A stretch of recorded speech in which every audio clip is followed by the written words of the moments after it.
What's going on, guys? Gainz Gaming here, and today we are talking about infantry, and more specifically Ragnar Lodbrok, or otherwise known as Ragnar Prime.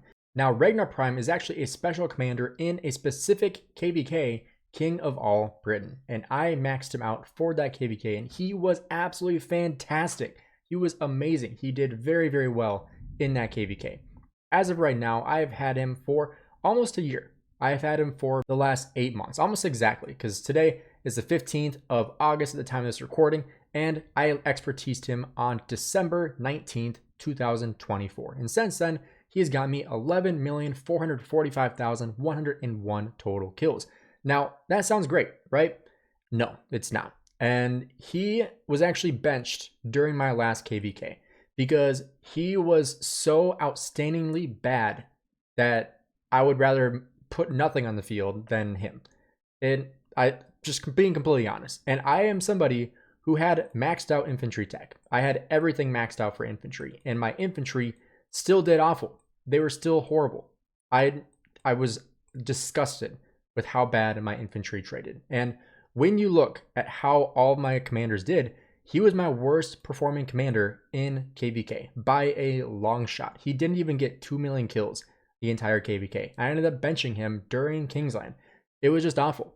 And so if you are somebody who is considering investing into Ragnar Prime, this is the perfect video because I'm going to do my best to dissuade you from investing into Ragnar Prime, or at least tell you why I would not recommend it at this point in time.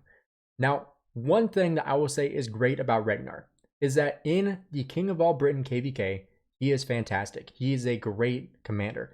But outside of that KVK, he just is underwhelming. And it's kind of awful because I put a lot of sculptures into him. I had completely maxed him out, 690 universal sculptures into Ragnar Prime, and he is one of my biggest regrets of an investment. I would say my second one that I've expertised is Buudaca, and that's another Prime commander that I regret investing into. However, Buudaca has more kills. Obviously, I've had her a lot longer, another 2 years, almost 2.5 years, but I benched her quite some time ago. And between Buudaca and Ragnar Prime, you guys know that I'm an Archer hater. If you guys know Gainz Gaming, you know that I am an Archer hater. I would rather have a maxed out Buudaca than a maxed out Ragnar right now in 2025. And that should mean a lot coming from me, from someone who is a certified Archer hater. I had to hold my breath investing into QSH, even though he is the best commander in the game. I don't like archers, and that's just me. I just don't like them. But Ragnar Prime is a worse commander than Buudaca Prime, in my opinion, right now, based on what I have seen with my own marches. Now, maybe he's great for you, and if so, awesome. And you might be thinking, well, maybe your equipment just sucks. That's a very valid thing to say, but this is the equipment that I was running on my Ragnar Prime. Granted, yeah, it could be better. I could have these upgraded to level 2, level 3, etc., level 4, but it's not bad.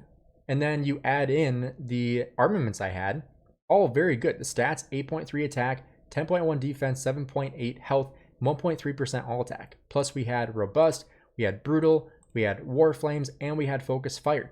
We had a ton of stuff on my wedge formation for Scipio and Ragnar, and they did awful. Combined, they were abysmal. And Scipio is one of the best commanders in the game, one of the best infantry commanders in the game, and he was underperforming being paired with Ragnar. And so I ended up taking Ragnar out, and huge shout out to Shappy Gaming because he's the one that was like, dude, change this up. Put Scipio with Luce. Scipio Luce was one of the best pairings that you could possibly have in Rise of Kingdoms. So go back to the old bread and butter.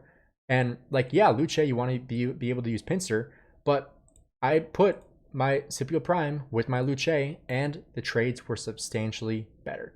And then I actually brought my William Wallace back. I've made videos about William Wallace, and I still think he is a good investment for infantry if you are running more than 2 pairs. If you're running only 1 pair, he is not an investment. But with smite damage, obviously right now smite damage is where infantry is heading. Now, then I put my BQ with William Wallace, and it traded really well. So what does that leave Ragnar Prime with? Well, I think the biggest thing about Ragnar Prime is that Rise of Kingdoms is really going against skill damage in the future. And that's been pretty prevalent with every single update that's been coming out with new commanders, is that skill damage is a thing of the past. Now, this absolutely could change. They could bring out the next infantry, because I believe we're going to get leadership next and then infantry. The next infantry could absolutely be fantastic. It could be amazing. It could be skill damage. And who knows, maybe it's going to be a great commander paired with Ragnar Prime. But as of right now, August of 2025, he is not a commander that should be anywhere on your radar whatsoever. He is not a commander that I would recommend investing into whatsoever. Now, there are some things I do like about Ragnar. One of the biggest things is how big his AoE is. Now, he does direct damage to up to 3 enemy troops in a fan. Now, a fan is different than a cone. A fan is a full 50% around your commander. So when you take him out of your city, I'll just take out my BQ, for example. But if I am going to attack this rune right here, if I'm going to attack this rune and I'm using Ragnar Prime, my skill damage is going to cover 50% of the visibility toward the enemy I'm hitting. So right here, 50%. So this whole entire area is going to be hit by AoE damage. It's not circular, but it's also not a cone. And what I mean by a cone is like Sun Tzu, for example, where it's like a little section of this area. His is actually a lot bigger. His is like Ethelfled. But having this damage, even though, like, yes, it is very large, like 2200 damage factor, it's okay. But you compare that to BQ, the newest infantry, you have 2400 damage factor. And you also do it to 5 enemies instead of 3. So that's pretty substantial. And additionally, each target has a 30% chance to take 15% extra damage.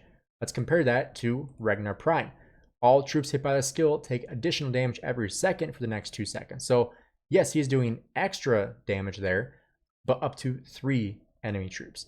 Now, obviously, like, yeah, you're doing more damage to each one, but in terms of the murder ball effectiveness, you're going to get a lot more from hitting 5 than hitting 3, even though the damage is reduced by 15% per march. Now, his second one here, 40% defense is great. And you take less normal damage, which is great for being anti-smite. That's great. Plus 10% march speed. Okay. It's not as great with the new tech because we get so much march speed already. We don't need more march speed. His third skill, if he's in a field troop, which he's always going to be, whenever it launches or is hit with a basic attack, has a 30% chance to drain the enemy's attack by 20% and march speed for 2 seconds. So that's actually a pretty good skill. But 30% chance, obviously, like, yeah, it's whenever you launch a skill or gets hit by a skill. So if you're doing damage and not getting targeted, you have a 30% chance. But if you're doing damage and getting targeted, if they're targeting you back, you have basically twice as much of a chance to drain the enemy's attack and march speed. 30% march speed is pretty significant, but I feel like 20% attack isn't that substantial.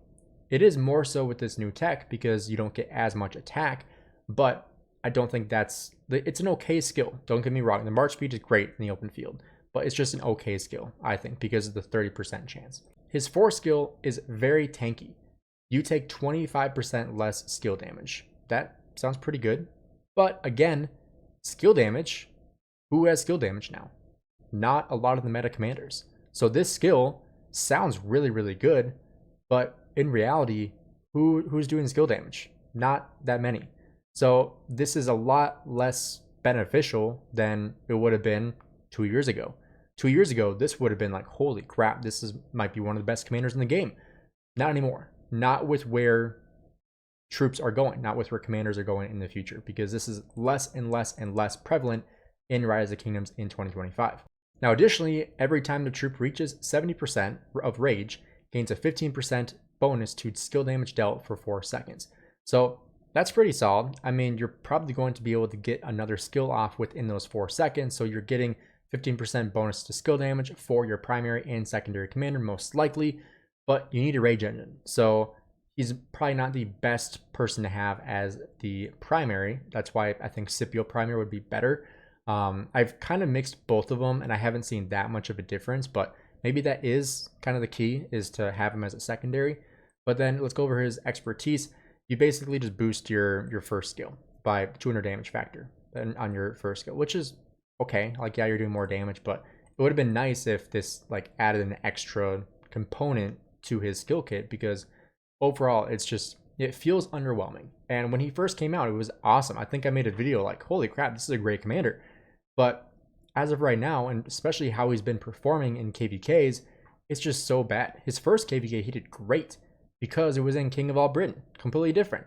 Now, not as great, because in King of All Britain, you can use an artifact to use him with different troop types, which is fantastic. But now, not as fantastic outside of King of All Britain. Basically, all of his kills came from that one KVK. And since then, outside of King of All Britain, he's extremely underwhelming. So I want to caution you, if you are considering investing into Ragnar, just know that it is probably only going to be beneficial, or that beneficial, if you're in King of All Britain KVK. If you are not in King of All Britain, so the majority of the time, 95% of the time, unless your kingdom only registers for King of All Britain, if you're in Heroic Anthem like me, he's not going to be great. And it's not going to be the best investment. So if you are running low on sculptures, do not invest into Ragnar Prime. He's not going to be worth it. If you're an infantry main, he might be different. But for the average player, the majority of players, he's not going to be a worthwhile investment. I'm curious to see what you guys think, so comment down below what your thoughts are on Ragnar Prime. And thank you again for checking out this video. And if you did enjoy, drop a like and subscribe for more Rise of Kingdoms content. I appreciate you watching. See you guys in the next video.